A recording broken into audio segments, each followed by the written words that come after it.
Join us for an in-depth exploration of the flat Earth theory and the geocentric model of the universe. Surely you've heard about Ptolemy and his theories regarding the flat Earth, but did you know he had some opponents too? And what about Columbus, Marco Polo, and Magellan? When they embarked on those famous journeys and adventures, what did they believe about the Earth? Was it a sphere or was it a disk? Stay with me to find out. Don't forget to show your support by giving this video a thumbs up and leaving a comment down below. Now let's get started. Throughout history, humanity has grappled with understanding the cosmos and our place within it.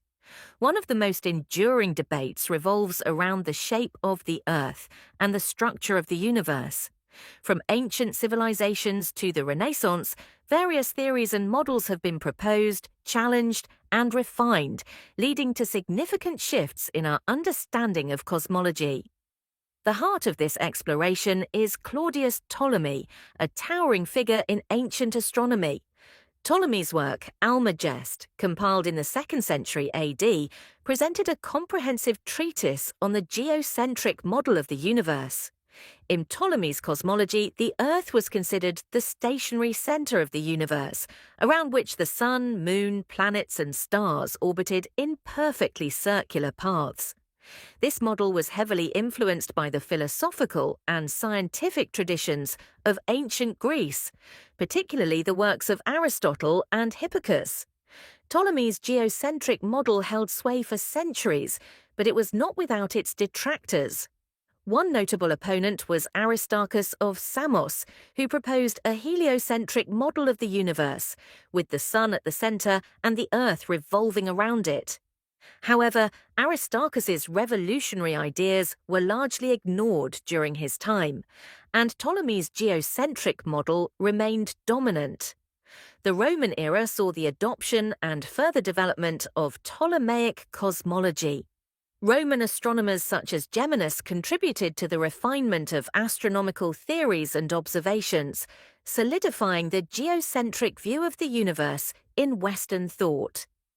Before the Roman era and the time of Marco Polo, several ancient civilizations and thinkers demonstrated that the Earth is a sphere through various methods and observations. One of the earliest recorded instances of this realization dates back to ancient Greece. Eratosthenes, a Greek mathematician, astronomer, and geographer who lived in the 3rd century BC, is perhaps best known for his calculation of the Earth's circumference.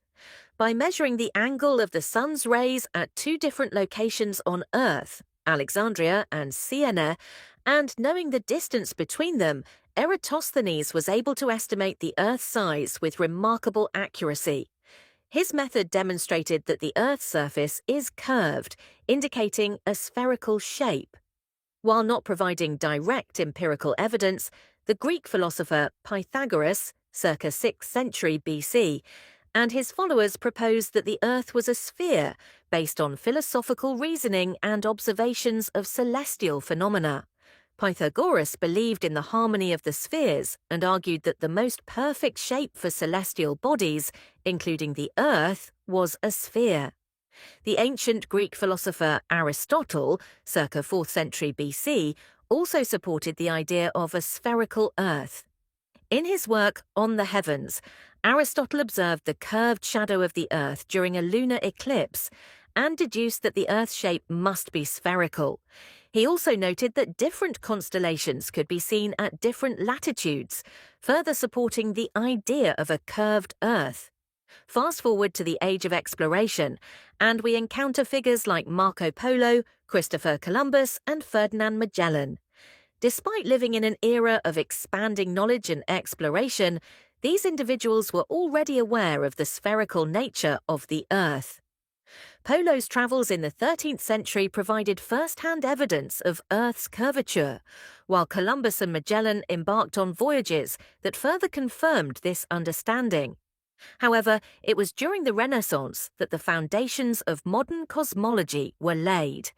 Visionaries like Galileo Galilei, Giordano Bruno, and Nicolaus Copernicus challenged the entrenched dogma of Ptolemaic astronomy. Giordano Bruno, born in 1548 in Italy, was a philosopher, mathematician, and cosmologist ahead of his time.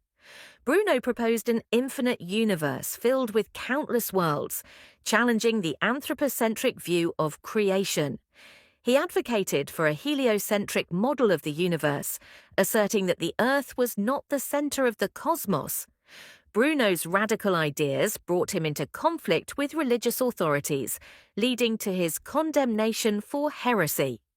In 1600, he was burned at the stake, a martyr for the pursuit of knowledge and the freedom of thought. Galileo Galilei, born in 1564 in Italy, was a polymath renowned for his contributions to astronomy, physics, and mathematics. He improved the telescope, enabling him to make groundbreaking observations that supported the heliocentric model proposed by Copernicus.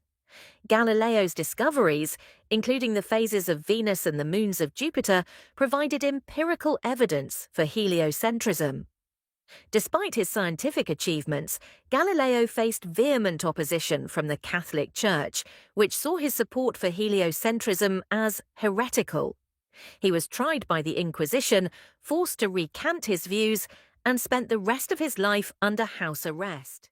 Nicholas Copernicus, born in 1473 in Poland, was a Renaissance mathematician and astronomer. His seminal work, De Revolutionibus Orbium Coelestium, presented the heliocentric model of the universe. Copernicus proposed that the Sun, rather than the Earth, was at the center of the cosmos, with the planets orbiting around it. His heliocentric model challenged the geocentric view upheld by religious and scientific authorities.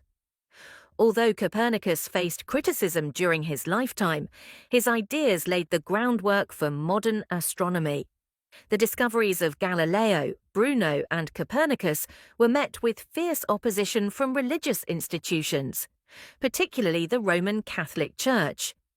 The Church saw their heliocentric views as threats to religious doctrine and authority, leading to censorship, condemnation, and persecution. Fine. Until now, we saw that the Catholic Church was the biggest enemy of the heliocentrism.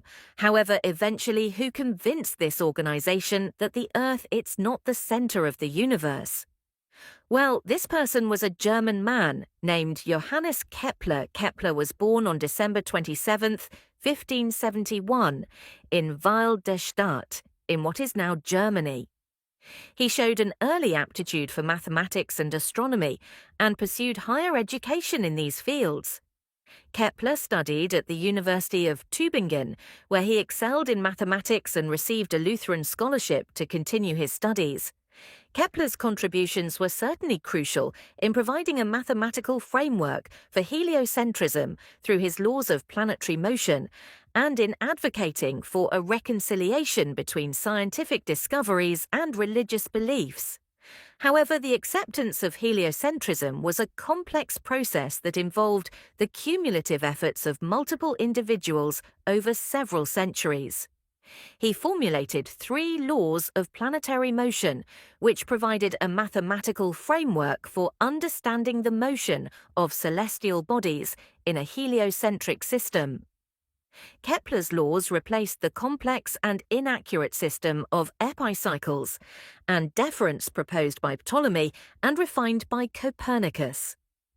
Kepler's laws were based on empirical observations and rigorous mathematical analysis, making them difficult to refute.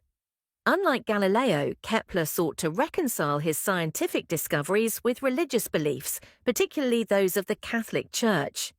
Kepler argued that the heliocentric model of the universe did not necessarily contradict the Bible's teachings, but rather offered a deeper understanding of God's creation.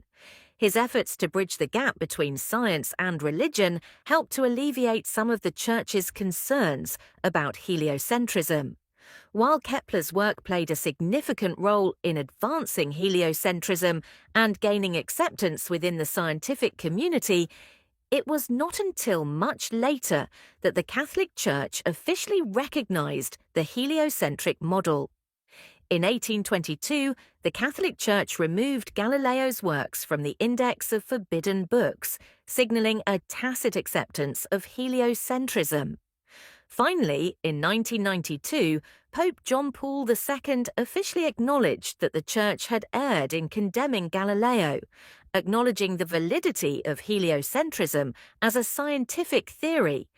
Now that we've explored how our understanding of the world has evolved over history, let's shift our focus to the planets in our solar system. How many years have we known about them? Known since ancient times, Mercury was observed by numerous civilizations, including the Babylonians, Greeks, and Egyptians. Its visibility to the naked eye allowed for its recognition as a planet long before the advent of telescopes. Similarly, Venus has been known since ancient times due to its bright appearance in the sky. Early astronomers, such as the Babylonians and Greeks, observed and recorded its movements. Mars, often referred to as the Red Planet, has been observed for millennia. Ancient civilizations, including the Babylonians and Egyptians, documented its motion across the night sky. Jupiter, the largest planet in our solar system, has been known since ancient times. It was observed by civilizations such as the Babylonians and Greeks, who recorded its movements among the stars. Saturn's discovery is attributed to ancient civilizations, including the Babylonians and Greeks. Its distinctive rings were first observed by Galileo Galilei in 1610 through his telescope. Uranus was the first planet to be discovered using a telescope. It was first observed by the British astronomer Sir William Herschel on March 13, 1781. Neptune's discovery is credited to the French mathematician Urbain Le Verrier and the British astronomer John Couch Adams. Based on mathematical calculations, Le Verrier predicted the existence and position of Neptune in 1846, leading to its subsequent observation. Pluto was discovered by the American astronomer Clyde Tombaugh on February 18, 1930. Tombaugh's discovery was made through a systematic search for a ninth planet beyond Neptune. At the end of this video, I encourage you to share your thoughts by leaving a comment below and giving us a thumbs up if you enjoyed the content. Your feedback helps us improve and bring you more of the videos you love. Thank you for watching. This is ATC History.